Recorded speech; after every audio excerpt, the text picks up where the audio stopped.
아는 척하기 좋아하는 세 남자의 정신없는 수다방송 원주 아는 척. 저희는 원주였습니다.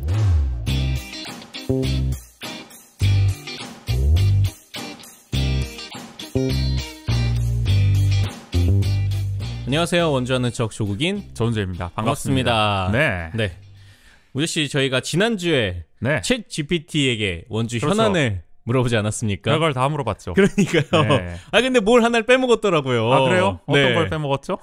저희에 대해서 물어봐야죠. 원주 아는 척에 대해서 안 물어보지 않았습니까? 원주 아는 척을 알고 있을까요? 이 세계 최첨단 그러니까요.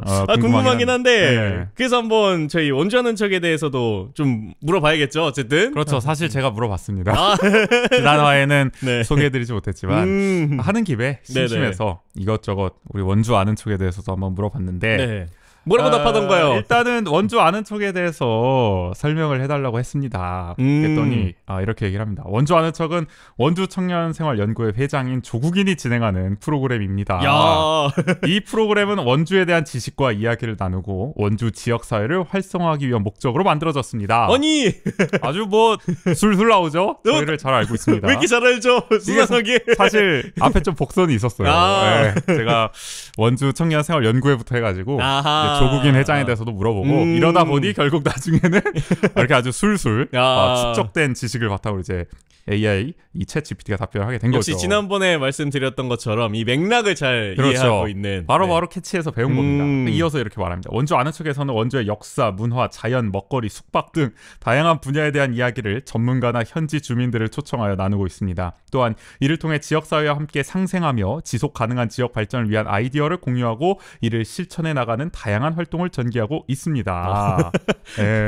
이 지속 가능한 이런 키워드 같은 걸 어떻게 배워왔는지 잘하고요. 또 원주 아는 척은 원주 지역 주민뿐만 아니라 외지인들도 원주에 대한 이해와 애착을 느낄 수 있는 프로그램으로 자리 잡았습니다. 또한 이를 통해 원주 지역사회와의 연결고리를 끊임없이 강화하며 지속적인 지역 발전에 기여하고 있습니다. 좋은 얘기는 다 넣어줬네요. 그러니까요. 저희의 어떤 이상적인 그림을 그러니까요. 이걸 저희의 비전으로 삼아도 되지 않을까. GPT가 그대로 보여줬다. 아주 좋고. 그래서 이렇게 이제 또 물어봤어요. 그거 이제 팟캐스트 방송 맞지? 그러니까 이렇게 앞에 설명만 보면 이게 도대체 무슨 그러니까 프로그램이라고는 하는데 이게 뭐냐? 약간 무슨 그냥 행사 같기도 하고 축제 같기도 해서 그냥 방송 맞냐? 팟캐스트 맞냐? 제가 쐐기를 받기 위해서 물어봤어요. 그랬더니 알고 있었다는 듯이 원주 아는 척은 원주 청년생활연구회에서 운영하는 팟캐스트입니다. 팟캐스트 방식을 활용하여 듣는 이들이 쉽게 접근하고 정보를 습득할 수 있도록 하고 있습니다. 그러면서 각 회차마다 원주에 대한 다양한 주제를 다루고 있으며 다양한 손님들을 초청하여 깊이 있는 대화를 전개하고 있습니다. 또한 팟캐스트 방식을 활용해 청년들이 쉽게 참여할 수 있는 Q&A 시간을 마련하여 듣는 이들의 질문에 답하고 있습니다. 이를 통해 원주 지역에 대한 이해도와 애착을 높이고 지역사회와의 연결고리를 강화하는 데 기여하고 있습니다. 뭔가 청년들이 쉽게 참여할 수 있는 Q&A 코너라도 뭘 만들어야 될까요? 이게 굉장히 고평가를 하고 있네요. 그러니까요. 이렇게 되면 얼마나 좋을까요? 그러니까요. 저희가 또 다양한 손님을 초청했으면 또 좋겠네요. 그래서 또 궁금해서 하나 더 물어봤어요. 우리 원주 청년생활연구회 회장인 조국인은 어떤 사람이냐. 물어봤더니 갑자기 이렇게 얘기해요. 최근 법률상 문제로 인해 조국인 회장의 현재 상황을 확인할 수 없습니다. 이거 혹시 지난번에 나왔던 조국 전 법무부 장관을 염두에 둔 문장이 아닌가 싶기도 한데 그러나 그 뒤로는 또 술술 얘기합니다. 조국인 회장은 원주청년생활연구회에 창설한 창립 멤버 중 한 명으로 지금까지 원주청년생활연구회의 활동과 성장에 큰 기여를 한 인물입니다.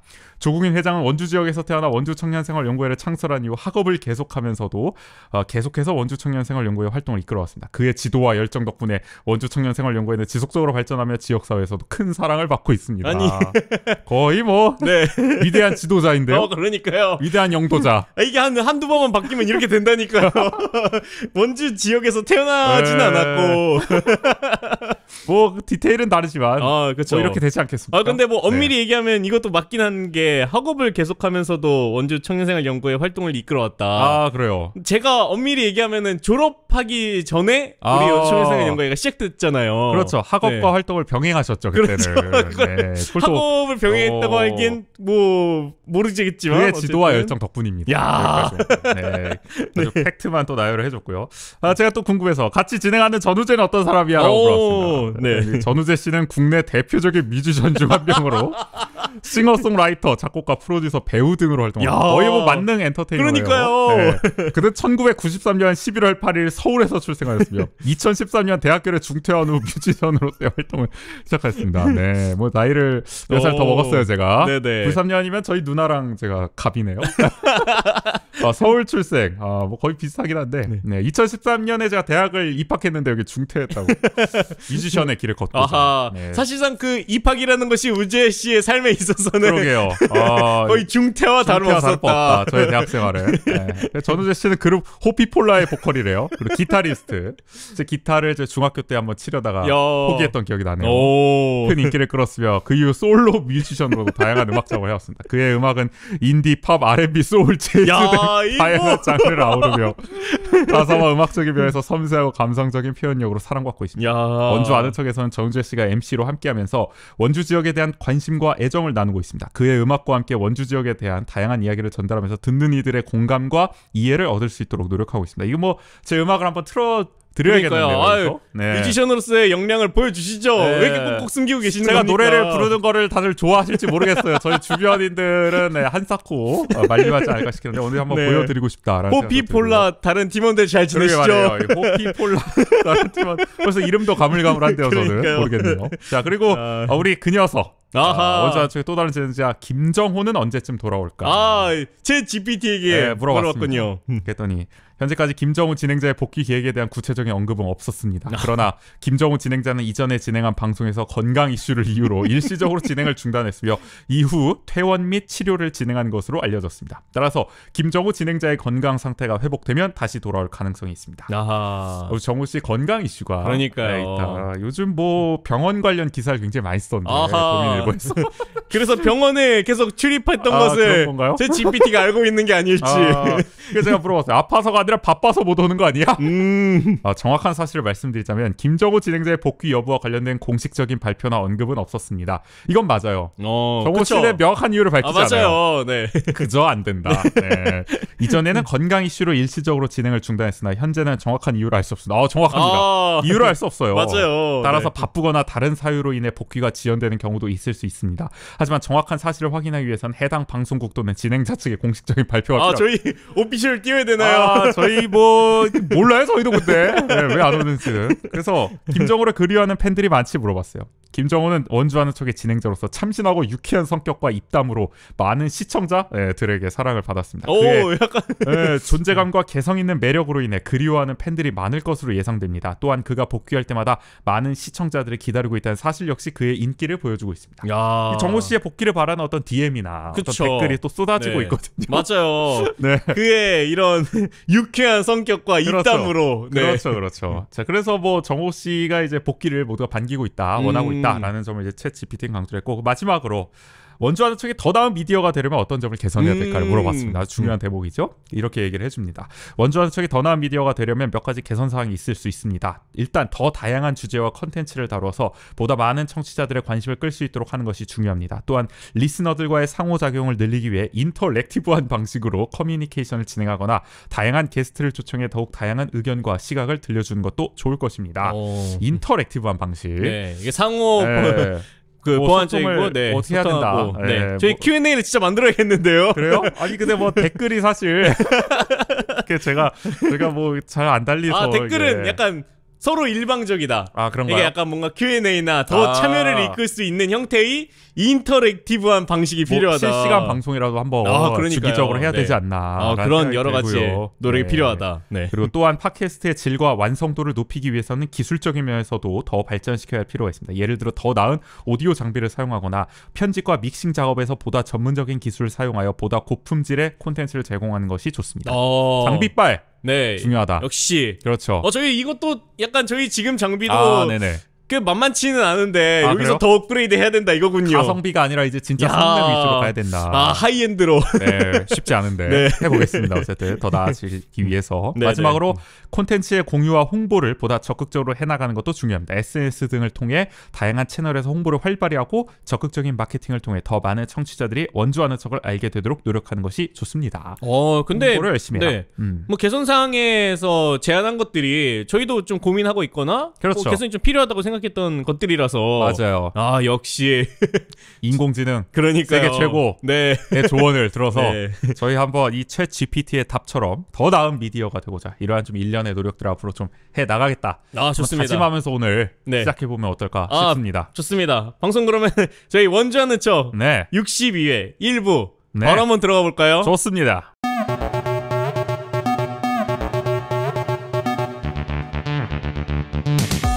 한 주간 원주의 중요한 뉴스를 논평합니다. 원주통신. 첫 번째 소식은 어떤 소식인가요? 저희 한창 다뤘었죠. 그게 뭔데에서도 강원특수교육원 발표가 됐습니다. 어디 지금? 오! 저희가 그때 농담처럼 뭐 농반 진반 얘기했는데 셋 다 짓는 거 어떻겠냐. 야. 진짜 셋 다 짓기로 했습니다. 이게 되네? 아니 그럴 거면 왜 그러니까요. 이렇게까지 유치전을 한 것인가? 허무한 결말이긴 한데 네네. 뭐 잘된 건지는 한번 차차 얘기해 볼 텐데 어쨌든 강원특수교육원이 원주, 춘천, 강릉 모두 지어진다고 합니다. 강원도 교육청은요 28일 신경호 도교육감이 직접 기자회견을 열고 새 지역 동시 설립을 결정했다고 밝혔습니다. 본원은 춘천에 짓고요. 분원은 원주와 강릉에 지어서 지역별 상황과 특성에 맞는 프로그램을 운영한다고 합니다. 이 원주는 진로 탐색과 취업 지원, 춘천은 정책 연구, 미래 교육, 의료 지원을, 또 강릉은 가족 활동과 안전 체험에 초점을 둔다고 합니다. 어쨌든 이 각 지역별로 이제 갖고 있는 어떤 시설들이 원래 네네. 있고 그리고 이제 특성도 있었죠. 강릉 같은 경우에는 이제 뭐 문화 여가와 이제 접목할 수 있다. 네네네. 관광지가 있기 때문에 뭐 그런 것들을 저마다의 유치 논리로 내세우기도 했는데 그거를 이제 각 분원을 세울 때 이제 반영하겠다 특성을 뭐 이렇게 보시면 될 것 같습니다. 네네. 물론 새 곳이 다 지어져서 네. 이게 굉장히 뭐 또 반갑기도 하지만 네. 근데 한편으로는 아니 이럴 거면 왜 이렇게까지 한 건가? 그럼 처음부터 그냥 새 곳에 다 짓는다고 하지. 아, 네네네. 네. 그렇죠. 그런 얘기들이 이제 많이 나오죠. 이따가도 소개해드리겠지만 일단 교육청이 내세운 명목상의 이유는 접근성입니다. 그러니까 이게 뭐 춘천에 짓고 원주에 짓고 강릉에 짓면 어쨌든 찾아가긴 더 좋을 거 아니냐. 한 곳에 짓는 네네. 것보다는. 신경호 교육감은 세계 권역의 특수교육원 유치 경쟁은 특수교육 지원의 필요성을 강하게 대변했으며 연구 결과에서도 특수교육원 설립이 가져올 긍정적 효과를 충분히 보여준 내용이다. 무엇보다 우리 강원도의 특수교육 대상 학생들이 한 명이라도 더 많이 집 가까운 곳에서 편하게 방문할 수 있는 현실적 기관이 필요하다는 판단에 분산 설립을 했다고 배경을 밝혔습니다. 네네. 그러니까 더 가까운 곳에 갈 수 있도록. 그렇죠. 영동 사람들은 강릉으로 가고 저기 뭐 춘천 권역 춘천, 원주 권역 원주 이렇게 하는 게 낫지 않겠냐. 그러면서 전국 최초의 권역별 특화 모델이라는 점을 강조했습니다. 분산해서 지은 건 전국 최초다. 이게 최초가 양날의 검이죠. 그쵸.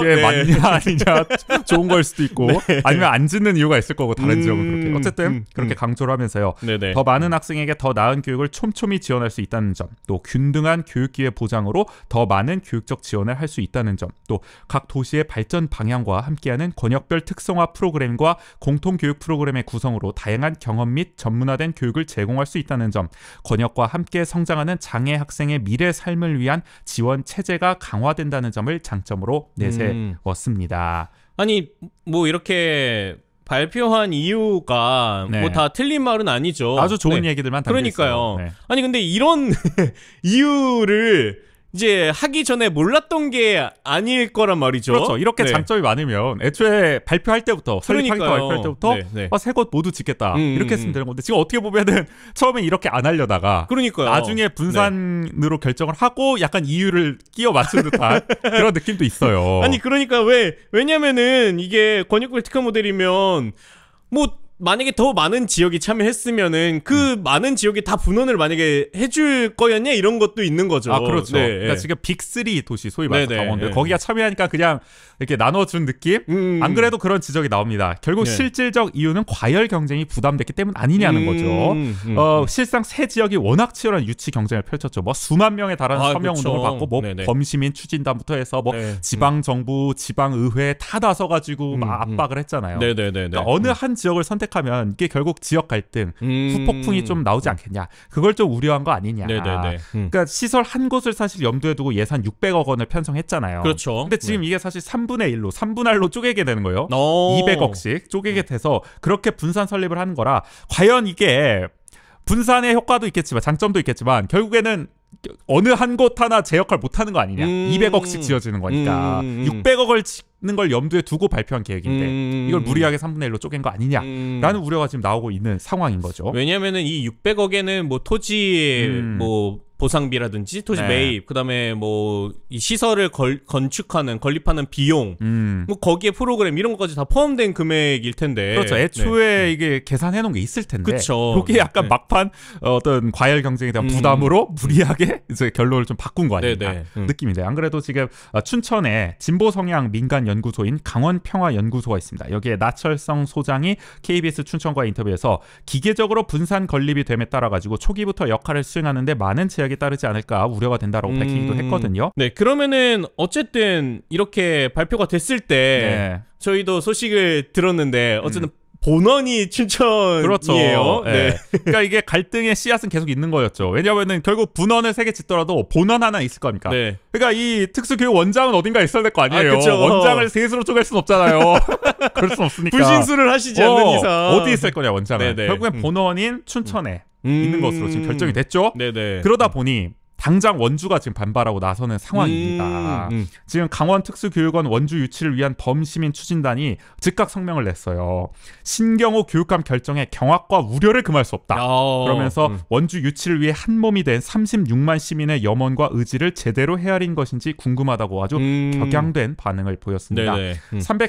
430여 개의 단체가 자발적으로 참여해 7만 7천여 명이 서명한 점을 어필하면서요. 이 설립 타당성 용역 결과와 접근성을 고려하겠다는 당초 설립 취지와 맞지 않고 분산 설립으로 운영이 제대로 될지 의문이라고 지적했습니다. 이게 용역에서는 제가 그때 보도를 접하기로는 뭐 특수 이 교사라든지 학부모라든지 이런 수요 계층에서는 원주가 제일 적합하지 않냐라는 아마 설문 결과가 있었던 걸로 알려져 있거든요. 그렇기 때문에 용역 결과를 봐도 그렇고 접근성도 앞서 이제 원주 MBC도 보도를 했지만 춘천, 강릉과 유일하게 모두 1시간대인 곳이 원주잖아요. 교통상으로. 그렇기 때문에 용역 결과 접근성을 모두 볼 때 원주가 뭐 분원을 하더라도 당연히 본원은 원주해야 되는 거 아니냐. 그러니까 춘천에 하는 이유를 납득할 수가 없다는 거죠. 일단은. 그러니까 이런 점에서 지금 원주가 강하게 반발하고 있는 상황입니다. 네네. 김정윤 범시민 추진단 공동의장은요. 당초 춘천을 설립지로 결정해 놓고 지역 여론 부추기에 활용한 것으로밖에 생각되지 않는다면서요. 신경호 교육감은 용역 결과 및 당초 설립 목적대로 설립 추진단을 구성, 공정하고 정확한 검토를 통해 설립 지역을 재결정하라고 촉구했습니다.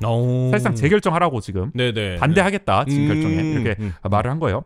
범시민 추진단에서 실무 추진을 맡고 있는 전서영 원주시 학부모 연합회 특수교육 부회장 역시 납득할 수 없는 결과라면서 애초 세 지역에 다 지어줄 것이었다면 서명운동, 범시민 추진단 구성 등 이렇게까지 과열화될 필요가 없었다고 말했습니다. 이게 앞서 국인 씨가 말씀하신 그쵸. 이럴 거면 그러니까 그러지 말지. 네. 왜 이걸 다 띄워 넣어가지고. 아니면 오히려 이렇게 세 곳에 하겠다. 그러면 그 세 곳에서 어떤 것들을 이 뭐 예산 200억씩 만약에 배정이 된다라고 했을 때 그러면 그 예산을 지역의 특성에 맞게 어떻게 활용할지를 논의하는 시민 추진단, 뭐 추진위원회 구성이라든지 추진단 구성이라든지 이런 형태로 가는 게 더 맞지 않았을까라는 생각도 들기도 하고요. 그렇죠. 네네. 그래서 범시민 추진단은 할 수 있는 모든 방법을 동원해 우리 요구가 관철될 때까지 강력히 행동으로 보여줄 것이라며 향후 강원특수교육원뿐만 아니라 강원도지사, 강원도 교육감이 원주 출신이 아니어서 원주 시민이 받는 불이익에 대해 강력히 대처할 것. 36만 원주 시민의 의지와 염원과 결을 같이 하고 시민의 의견과 입장을 대변해야 할 강원도 의회 박길선 교육위원장과 김기홍 부의장을 비롯한 최재민, 박윤미, 류인출, 원재용, 전찬성, 하석균 등 원주 출신 도의원 8명은 책임지고 원주 시민 앞에 사죄하고 향후 제대로 된 강원특수교육원 설립을 위해 역량과 노력을 다하라고 촉구했습니다. 무서워요? 좀 이게 성명이. 그러면서 앞으로 뭐 도교육청 항의 방문 등도 고려한다고 하는데 이게 물론 아니 심정은 당연히 이해가 되고 이 말씀하신 부분도 공감이 되긴 하는데 그렇죠. 이 마지막 문단은 뭐 사죄하라. 그리고 지금 이렇게 도의원 한 명 한 명, 뭐 교육위원장, 부의장, 그렇죠. 이렇게 그러면서 이게 뭐 특수교육원뿐만 아니라 앞으로의 어떤 문제들에 있어서도 원주가 불이익받으면 아주 강력히 행동하겠다. 원주에서는 좀 강하게 반발하고 있는 상황이다. 특히 범시민 추진단을 중심으로 해서. 그리고 약간 이게 발표되기 전에 약간 분위기가 뭐 분산해서 이제 나눠서 설립할 수도 있다라는 얘기는 뭐 거의 이제 기정사실화처럼 이제 나왔고 네. 근데 이제 그러면 본원이 어디냐 이런 게 사실 좀 중요했단 말이죠. 그렇죠, 그렇죠. 네. 근데 원주가 약간 유력하다라는 뭐 이런 언론 보도라든지 맞아요. 네. 강원도민일보에서는 실제로 네네. 원주 중심의 뭐 분산을 검토 중이다라는 보도를 냈는데 발표 전날 또 이제 뭐 춘천이 유력하다고 바꾸기도 했어요, 보도가. 하여간 뭐 왔다 갔다 했습니다. 네네. 그래서 처음에는 이제 원주 쪽이 되는 것 같았는데 춘천 쪽으로 가면서 더 뭔가 뭐랄까요, 박탈감 요런 게 더 있지 않았을까 싶기도 네네. 한데 근데 어쨌든 워딩이 상당히 강해서 그러니까요. 굉장히 좀 아쉬움이 크신 것 같다라는 네. 생각이 들고요. 또 강릉도 사실 지금 좀 아쉬운 입장이죠. 강릉은 아쉬워하면서도 좀 수긍한다는 입장을 밝혔습니다. 강릉 유치 범시민 추진단 최종봉 단장은요, 차라리 새 지역에 추진한다고 미리 방향을 제시했다면 이렇게 유치전이 뜨거워지지 않았을 것이라면서 도교육청이 오히려 싸움을 부추긴 꼴이라고 비판했습니다. 이거는 뭐 원주와 일맥상통하는 의견이죠. 그러면서도 이왕 건립을 발표했으니 본원과 분원 운영에 차이를 두지 않도록 공평하게 운영하길 바란다고 당부했습니다. 사실 뭐 강릉 입장에서는 본원까지 기대를 안 했던 측면도 있을 거예요. 좀 힘들지 않냐. 그래도 분원이라도 지어줬으니 다행이다. 뭐 이런 것도 있을 텐데 근데 어쨌든 원주는 이제 본원에 대해서까지도 욕심이라기보다는 이제 아쉬움이 가능하지 않겠냐 봤는데 그게 안 되니까 아무래도 더 아쉬움이 크지 않았나 생각이 들고요. 그래서 어쨌든 본원 유치에 성공한 우리의 춘천은 시 차원에서 강원특수교육원 본원 춘천 유치 확정 입장문을 내고요. 특수교육원 본원 유치를 환영하며 교육청의 사력 있고 현명한 판단에 깊이 감사한다며 분원을 설립하는 원주 강릉과 지속해서 협력과 소통을 해나가겠다고 밝혔습니다. 야, 아니 이게 시 차원에서 성명을 냈어요. 근데 여기는 특이하게 그러니까 뭐 범시민 추진단이 낸 것도 아니고 시 차원에서 이게 성명을 좀 좀 너무 굳이 낼 필요가 있나 이거. 좀 자극하는 거 아니? 이러니까 그러니까요. 이 경향된 반응이 나오죠. 그러니까 약간 좀 눈치를 사력 보면서. 있고 현명한 판단 이런 것도 쓰고 이게 또 그렇잖아요. 약간 1등한 친구가 저희 뭐 이 다른 친구들과 함께 같이 잘 해보겠습니다. 이러면은 그렇죠. 조금 그래요. 옆에 친구들 화나 있는데 그러니까. 자기가 어떡해가지고 네네. 그래가지고 굳이 시 차원에서 이런 걸 발표할 필요가 있었나 싶긴 한데 어쨌든 네네. 춘천 입장에서는 아무래도 근데 도교육청 자체가 지금 춘천에 있지 않습니까? 그런 점도 좀 고려되지 않았을까 싶어요. 교육청 입장에서 아무래도 그게 더 편한 길이었을 거고요. 원주에 있는 것보다. 아무래도 뭐 도청, 도교육청, 춘천에 있는 이상 이런 행정기관의 본원은 아무래도 거의 춘천으로 가는 분위기 그런 게 이번에도 좀 확인되지 않았나 싶은 생각. 뭐 어쨌든 정리하자면 원주의 이런 입장 뭐 저희도 원주에 사는 입장에서 충분히 이해가 되긴 합니다만 뭐 어떡하겠습니까?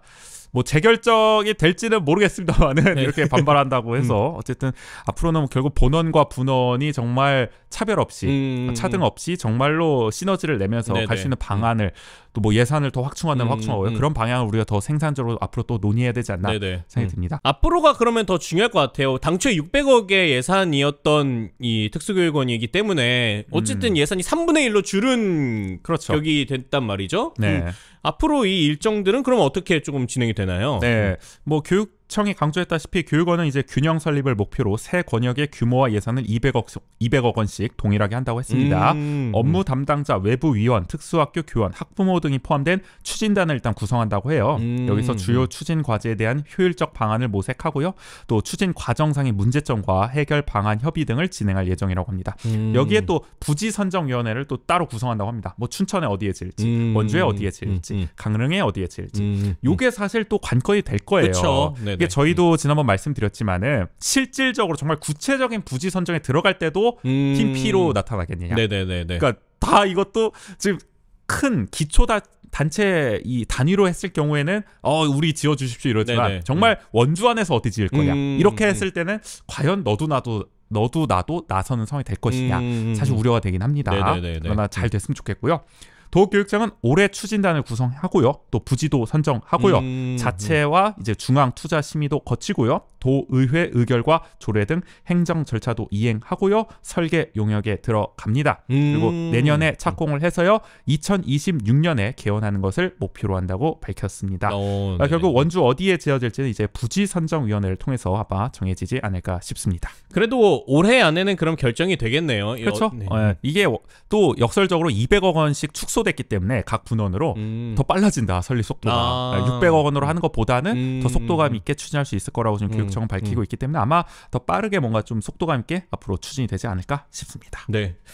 뭐 어쨌든 새 지역에 뭐 지어지고 뭐 도교육청 발표처럼 새 지역에 각자 가지고 있는 강점들이 있기 때문에 그런 것들이 잘 반영됐으면 하는 바람이 있고요. 네. 네, 저는 한 가지 우려스러운 점은 이게 상대적인 박탈감 때문에 우리 지역에서 이 강원특수교육원 어쨌든 분원이 이제 설립이 될 텐데 이 뜨거웠던 그 유치 열기가 뭐 어차피 뭐 세워져봤자 그 분원이잖아. 약간 이런 분위기. 그렇죠. 아니면 그런 어떤 그 본원이 되지 못했다는 약간의 어떤 박탈감과 울분이 이 특수교육원에 대한 어떤 분노 한편으로는 그리고 거기에 대한 열망이 이어지지 않는 것으로 가지는 않았으면 하는 바람이 있어요. 그렇죠. 네. 그리고 요거를 이제 바탕으로 해서 사실 특수교육에 대한 어떤 지원 또 관심은 계속 높아져야 되는 거고요. 그쵸. 이 뜨거웠던 정말 7만 7천 명의 서명을 받을 정도의 이 열기가 앞으로 원주 지역의 어떤 특수교육 이거에 대한 관심과 정말 지원으로 이어져야 이게 마땅한 거 아닙니까? 특수교육원 설립 못했다고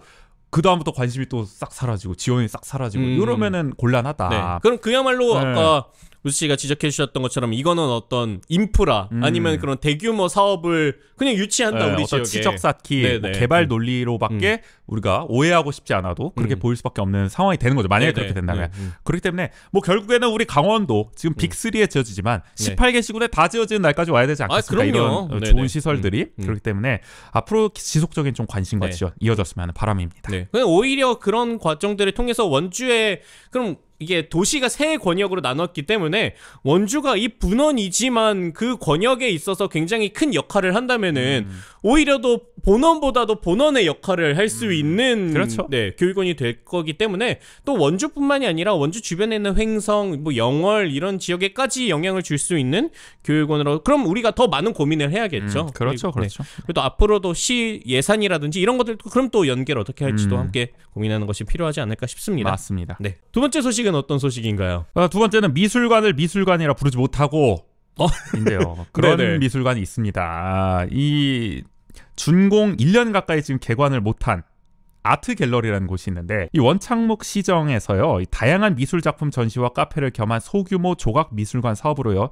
2020년에 17억 원을 투입해서 작년 5월에 단구 근린공원에 조성한 아트 갤러리라는 곳이 있습니다. 이게 언뜻 보면은 이런 말씀 좀 그렇지만은 이게 실제 언론 인터뷰에 나온 겁니다. 약간 화장실인가 막 이런 느낌을 주는.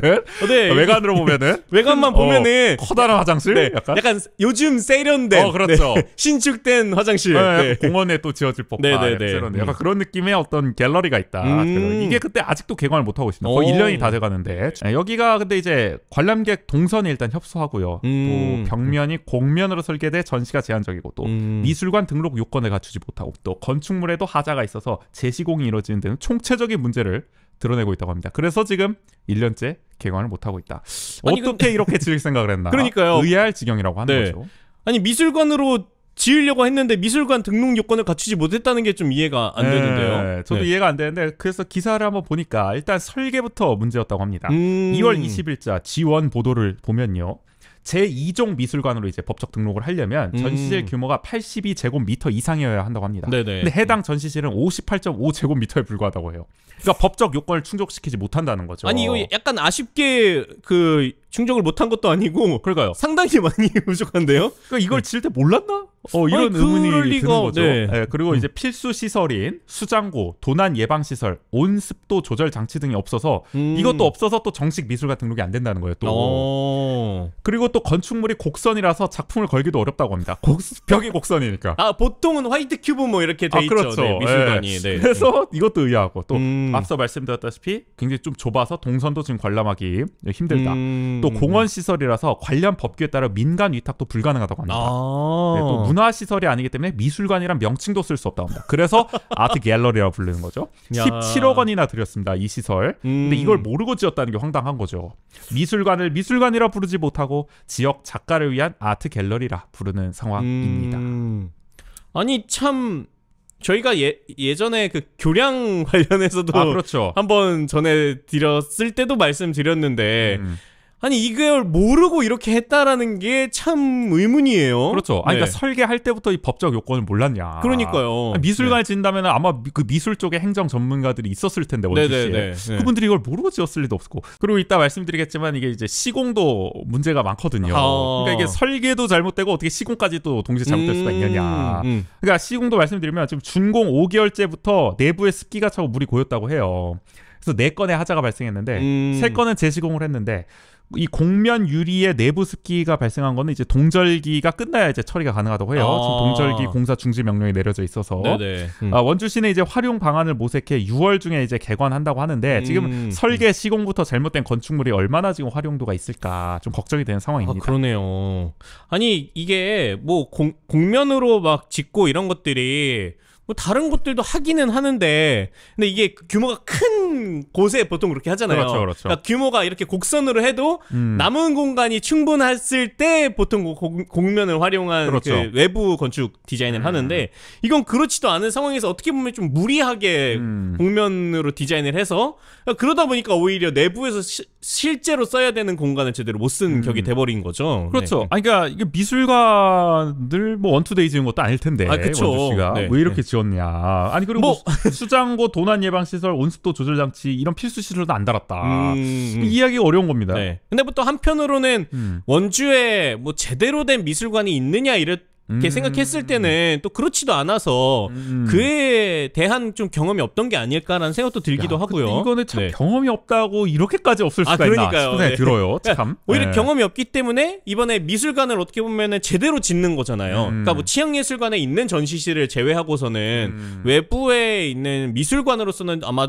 시청에서 처음 짓는 걸로 알고 있는데 그렇다면은 더 세심히 살펴봐야 되지 않았을까라는 생각이 드는 거죠. 그렇죠. 네. 이게 뭐 물론 소규모 조각 미술관을 짓는다는 것은 좋은 일이죠. 미술관을 그렇죠, 뭐 그렇죠. 여기저기 네. 지어서 어떤 문화적 네. 이 관람의 어떤 여건을 조성해 준다는 건 상당히 좋은 일인데 지을 거면 제대로 지어야 되는데 이게 너무 주먹구구식으로 지은 거 아니냐라는 좀 생각이 들고요. 네네. 그래서 이제 원주시 문화예술과가 원강수 원주시장 시민의 혈세 낭비하지 않도록이라는 보도자료를 2월 22일 발표하고 이 아트 갤러리의 문제점을 지적하기도 했습니다. 사실 제가 볼 땐 좀 이례적이라는 느낌이 들거든요. 그러니까요. 네. 어떻게 보면은 전임 시정을 딱 비판하는 네. 좀 좋은 안건이라 그런지 딱 이거를 보도자료로 낸다는 게 좀 의아할 정도였어요. 저는 이렇게까지 자성적 노력을 네.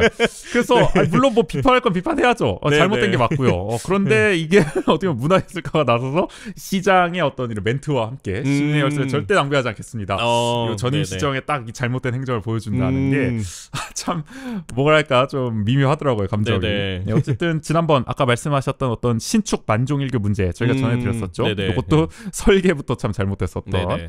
이것도 그렇고 전임 시정에서 했던 것 중에 참 어떻게 이렇게 했나 의아한 것들이 좀 있습니다. 보면은. 그래서 하여간 이제 원강수 시장은 막대한 예산을 들여 신축한 건축물에 대한 시민들의 우려와 관심은 당연하다면서 시민의 혈세가 낭비되지 않도록 사업 추진에 만전을 기해달라고 당부했습니다. 이어 앞으로도 시민이 납득할 수 없는 사업, 시민의 혈세를 낭비하는 사업은 하지 않겠다고 밝혔습니다. 근데 이게 약간 행간이 글쎄요. 약간 저는 이런 생각이 들었어요. 약간 뭔가 아카데미 극장을 염두에 둔 복선 같은 발언이 아니에요. 너무 과민 반응입니까? 제가? 너무 지나친 망상입니까? 이게 시민의 혈세를 낭비한 사업, 시민이 납득할 수 없는 사업 이런 거 하실 때 사실 아카데미 극장 재검토할 때 이런 말씀 좀 하셨잖아요. 그렇죠. 많이 하셨죠. 과연 시민들이 이거를 납득할 수 있는지 수기를 하겠다. 아니면 시민의 혈세, 그러니까 세금이 이제 낭비되는 그런 뭐 우려도 있기 때문에 전면 재검토를 하겠다라고 밝혀주셨었죠. 게다가 문화예술과가 이 보도자료를 배포했다. 말이에요. 이 아카데미 극장에 대해서 상당히 좀 부정적인 기류를 나타내고 있는 과죠. 그렇기 때문에 저는 좀 의미심장하게 느껴지게 됐다. 물론 아트 갤러리는 잘못된 사업이죠. 지금 드러난 것만로만 보면은 그렇기 때문에 비판해야겠지만 저는 약간 이 행간에서 좀 의미심장한 메시지를 저만 읽은 것 같긴 한데요. 저만 그렇습니다. 저만 과대망상입니다. 어쨌든 아닙니다. 그런 걸 읽게 됐다. 근데 뭐 어쨌든 뭐 발표한 내용에 따라서 혈세가 이렇게 낭비되는 뭐 시민의 세금이 낭비되는 거는 어떤 사업이든 막아야죠. 그렇죠. 그 과정에서 여기도 강조했듯이 시민이 얼마나 그러면 그 사업에 관심을 갖고 아니면 시민들이 그 과정에 대해서 얼마나 알 수 있느냐. 그러니까 비단 그거는 뭐 요 아트갤러리뿐만 아니라 아카데미도 마찬가지인 거죠. 그렇죠. 아카데미를 뭐 재검토하는 과정에서 그래서 뭐 항상 저희가 방송에서도 소개해드렸듯이 재검토한다 그랬을 때 그러면 시민이 얼마나 거기에 참여할 수 있고 그 과정이 공개되느냐 이런 그렇죠. 것들이 중요한데 지금 현재는 그런 모습들이 좀 비춰지지 않아서 뭐 시정 그 토론회 청구라든지 이런 형태들로 시민이 또 참여를 하고 있는 상황이기도 한 거죠. 그렇죠. 아트 갤러리도 사실 이렇게 좀 시민들과 뭐 이게 전문가분들이라든지 네네. 이런 사람들과 함께 협의했으면 이런 문제가 안 벌어지지 않았을까라는 생각이 그렇죠. 들거든요. 네. 그런 걸 안 했겠죠? 했는데도 이러면 말도 안 되는 거고. 그렇죠. 아마 안 하지 않았을까 그러니까 이런 걸 좀 할 때는 뭐 아카데미 극장도 그렇고 말씀처럼 좀 수기, 공론장 필요하다. 그럼요. 저는 다시 한번 강조하고 싶네요. 네. 그래서 이게 참 이미 거의 지어졌고 근데 이거 미술관으로 활용할 수는 없고 아트 갤러리입니다. 네, 아트 갤러리로 그러니까 활용해야 지역 되는데 작가들 위한 좀 뭐라도 됐으면 좋겠어요. 어쨌든 네네. 지금 뭐 아니면 뭐 미술관까지 아니지만 그래도 전시실이 있기 때문에 뭐 지금 원래 문화재단에서 운영하고 있었던 그 문화의 거리에 있었던 그 전시실이 지금은 그 건물 자체가 다 청소년 시설로 바뀌면서 뭐 마땅한 전시 공간이 없다고 이제 지역의 많은 예술가분들이 이제 뭐 그 아쉬움을 토로하시기도 하거든요. 근데 그런 것들을 좀 활용할 수 있는 아트 갤러리로 또 활용할 수도 있지 않을까라는 생각이 드는데 또 근데 이게 원래 소규모 조각 미술관 사업으로 추진됐던 거라서 다양한 그런 작품들의 전시를 할 수 있을지 이런 것들도 좀 앞으로 좀 살펴봐야 되지 않을까 싶습니다. 모르겠습니다. 지을 때 제대로 지었어야 되는데. 그러니까요. 어쨌든 넘어가시죠. 세 번째 소식은 어떤 소식인가요? 세 번째는 이제 검찰 항소의 원시장도 맞벌 법정 2라운드인데요. 재산축소 신고에 따른 공직선거법 위반 혐의로 1심에서 검찰 구형이었던 벌금 150만 원보다 낮은 벌금 90만 원을 선고한 원광수 시장 1심 판결에 검찰과 원 시장이 모두 항소했습니다. 검찰의 항소 이유를 살펴보면은 역시 원심의 형이 가벼워서 부당하다는 취지로 항소한 것으로 지금 알려졌습니다. 그러니까 구형이었던 150만 원보다 낮은 벌금. 그렇기 때문에 당선 무효가 아니라 당선 유효가 됐죠. 그렇죠. 계속 유지되는. 그러나 검찰은 결국 당선 무효가 나왔어야 된다라고 본 게 아닐까 싶습니다. 1심은 검찰의 논리를 대부분 인정했습니다. 그런데도 이제 정치적 목적을 원 시장 측이 가지고 계획적으로 벌인 게 아니고 또 허위 사실의 공표 정도가 중하지 않았고 또 선거 결과에 영향을 미쳤다고 볼 근거가 부족하다는 점을 참작해 구형보다 낮은 어떻게 보면은 10만 원 차이로 이렇게 원 시장을 좀 이렇게 시장적 유지시켜주는 그런 형을 선고한 게 좀 검찰 입장에서는 부당하다 이렇게 본 거고요. 더 형량이 높아야 된다. 그렇죠. 원광수 시장 측이 항소한 거는 애초에 의도적인 재산 축소가 아니라는 취지로 아마 항소한 걸로 지금은 파악이 됩니다. 1심이 이제 대부분 실수 또는 착오라는 원 시장 측의 주장을 받아들이지 않고요. 고의성을 인정했죠. 그리고 유죄 판결도 내렸습니다.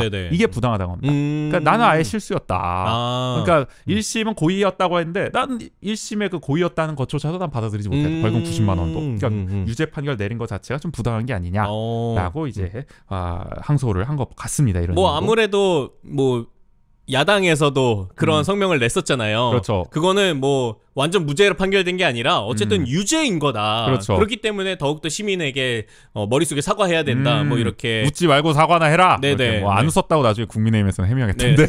어쨌든. 그래서 그렇기 때문에 더욱더 원광수 시장 측에서는 우리는 이게 의도적으로 한 게 아니다. 그런 측면에서 또 항소를 한 게 아닐까. 그렇죠. 그래서 이제 2심으로 가겠죠. 법원은 쌍방 항소로 묶어서 사건을 서울 고등법원으로 올려보냈습니다. 1심이 유죄를 대부분 인정했었는데 2심은 맞항소로 이제 진행이 되면서 어떻게 보면 다시 시작된 느낌이다. 법정 2라운드 역시 유무죄 여부를 일단 가리게 될 것 같고요. 또 형량의 적절성까지 더해서 또 치열한 법정 다툼이 전개되지 않을까 싶습니다. 1심보다 어떻게 보면 한 가지가 더 추가된 거네요. 그렇죠. 그간 선거법 관련 재판 사례를 고려하면요.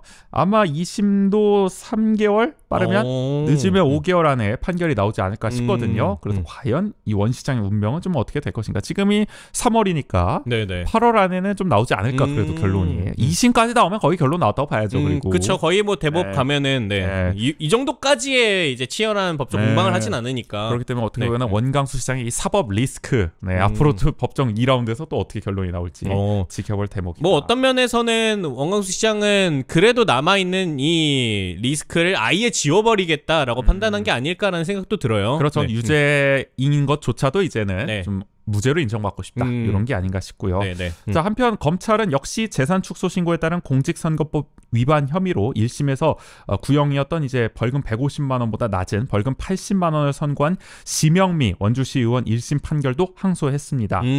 이거는 이제 심영미 의원은 맞항소하지 않아서요. 아마 2심에서는 형량만 다툴 것 같아요. 역시 검찰은 150만 원대로 선고됐어야 된다. 당선 무효가 됐어야 된다고 네네. 보는 거죠. 그렇기 때문에 2심에서는 과연 심영미 의원이 1심처럼 당선 유효형을 또 받을 수 있을지 또 역시 법정 공방이 좀 예상되는 상황입니다. 이게 아무래도 비슷한 내용의 또 비슷한 구형, 비슷한 판결 그렇죠. 이게 났기 때문에 심영미 의원을 뭐 따로 항소를 안 하기도 좀 검찰에서도 좀 애매하지 않았을까. 그리고 뭐 네. 심영미 의원은 어쨌든 또 이제 뭐 인정하고 좀 반성한다는 좀 입장을 또 밝혔던 네네. 걸로 기억을 해요. 그렇기 때문에 아마 항소를 안 하는 걸로 좀 가지 않았을까 싶고 네네. 뭐 어쨌든 2심에서는 또 어떤 판결이 나올지는 저희 또 지켜봐야겠죠. 네네. 네. 이렇게 원주통신 오늘 세 가지 소식을 한번 알아보았고요. 네, 바로 저희 대신 전해드립니다로 한번 넘어가 보도록 하겠습니다.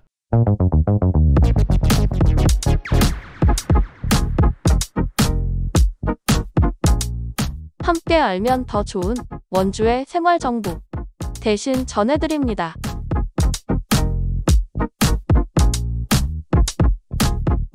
어떤 소식을 또 대신 전해드릴 예정인가요? 오늘은 원주시 경제진흥과 대신 원주시 소상공인 종합정보센터 개소 소식을 전해드리도록 하겠습니다. 오, 네. 이런 센터가 생겼습니다. 예, 원주시 소상공인 종합정보센터, 아우 이름도 길어요. 2월 27일 개소식을 열었고요. 본격 운영에 돌입했습니다. 어디 있냐면 저기 일산동 지하상가 있지 않습니까? 네네. 옛날에 쿠뜨린 카페가 있었잖아요. 그 자리에 지금 생긴 것 같아요. 보니까 그 자리에 생겼다고 합니다. 네네. 1월 18일에 사실 임시 개소를 했어요. 근데 이제 정식 개소를 이번에 한 거죠. 네네. 강원도 최초의 소상공인 종합정보센터라고 합니다.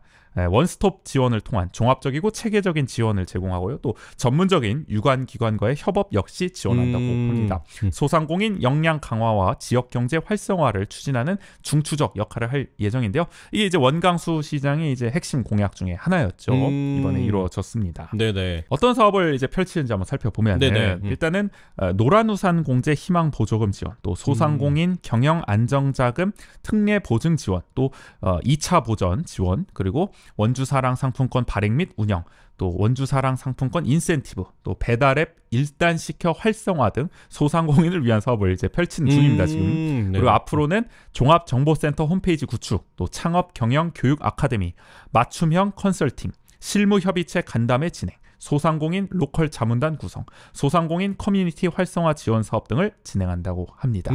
원주사랑 상품권도 이제 여기서 담당을 하게 되네요. 여기서 이제 발행을 할 수 있나 봐요. 받을 수가 있고 또 뭐 이런 것 또 홍보하는 뭐 역할도 하고 뭐 여러 가지 어쨌든 소상공인과 관련된 사업은 여기서 이제 다 맡아서 진행한다 이렇게 보시면 될 것 같습니다.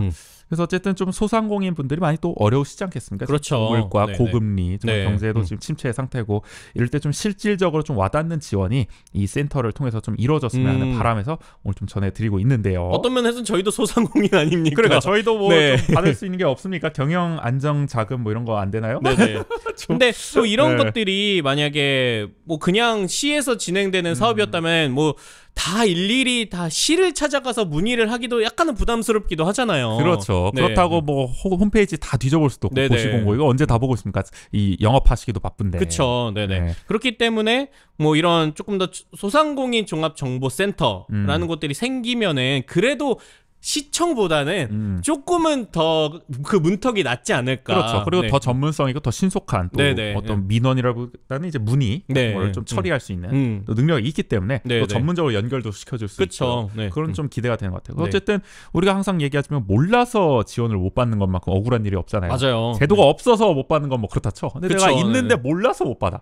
정말 이거는 분통 터지는 일이기 네네네. 때문에 어쨌든 이 경영에 어려움을 겪거나 사업 확장이 필요한 좀 소상공인 분들이 일단 여기 찾아가면은 네네. 뭔가 좀 도움을 받을 수 있지 않겠습니까? 여러 가지로 그렇기 때문에 좀 이런 센터가 그런 분들에게 좀 큰 힘이 되길 기대하면서 네. 좀 이렇게 소상공인 종합정보센터 개소 소식을 좀 전해드려봤습니다. 또 한편으로는 이게 원광수 시장의 공약 사항이기 때문에 그렇죠. 뭐 물론 뭐 꼭 그 차등이 있으면 안 되지만 그래도 그 시장이 공약으로 내세웠던 사업들은 그래도 조금 더 역점을 가지고 추진하는 그 추진력이 조금 더 붙는단 말이죠. 아, 그렇죠, 그렇죠. 네네. 네. 그렇기 때문에 아마 요 종합정보센터는 그래도 더 많은 역할들을 앞으로도 더 해나갈 수 있지 않을까 싶습니다. 네. 제가 알기로 이게 원주시 직영으로 지금 운영되는 거거든요. 그렇기 때문에 말씀하신 대로 시장 역점 사업이만큼 물론 우리가 항상 이 직영과 민간 이탁의 장단점이 있다고 우리 챗 GPT도 말했지만 알고 있습니다. 어쨌든 일단은 직영으로 되기 때문에 좀 더 어쨌든 C가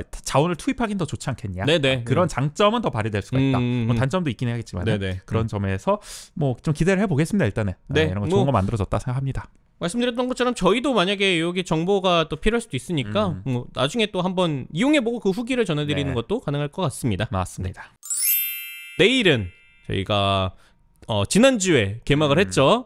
K리그가 개막을 했는데 거기에 발맞춰서 또 오랜만에 저희가 지난번에 농구를 한번 드렸으니 이번에 또 축구 소식을 한번 전해드리면 어떨까. 맞습니다. 그래서 긋갓 공놀이에서 내일은 강원FC 좀 올 시즌 프리뷰를 진행해 보려고 합니다. 그래서 이제 마음 많은 나르샤와 다름없는 우리의 그 녀석을 정말 오랜만에 마침내 아니 잡아왔다. 극과 공놀이 그냥 게스트 같아요. 그러면은 극과 공놀이가 전속 출연 아닌가. 이 정도면은. 어쨌든 지난번에 농구에 이어서 그렇죠. 이번엔 축구. 우리 정호 씨를 오랜만에 또 게스트야 이제.